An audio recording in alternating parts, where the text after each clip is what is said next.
and it was heartbreaking to see it. It's a common reaction, the heartache when you realize Hurricane Michael was more than just a storm, but a force to be reckoned with.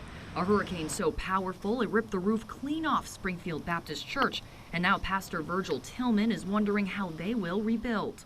Springfield Baptist does not have that kind of money, cash flow, so that's what we're praying about now. How are we going to do that? How are we going to get a cash flow loan? Who's going to help us with that? And we're troubled about it, but we're trusting that it'll come.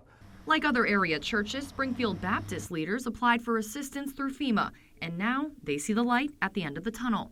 They went through the whole building. They documented every piece of damage, every inch of that building, every square foot, even the receptacles. Everything in that building was added up and put in there, and the total loss, and submitted that to FEMA, and FEMA came and inspected and checked it out. After assessing the damages, they came up with a price tag of $4 million, a hefty amount of money that's still subject to change. Once admitted to the Office of Legislative Affairs, the project undergoes a review process prior to the release of the funding. That review process includes cost review, public assistance programmatic review, a Department of Homeland Security review, approval by the Office of Management and Budget, and then finally a congressional notification. Sounds like a complicated process, but it's done this way for a reason.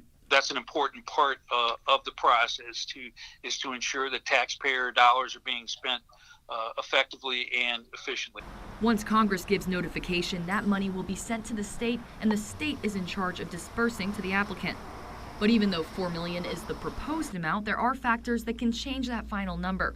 Regardless, representatives with FEMA say they're working hard to help Hurricane Michael victims on their road to recovery. Doesn't happen as quickly as people would like it to, but we're giving our best effort to push the funding through as quickly as possible. Pastor Tillman says he's patient. FEMA moves slowly.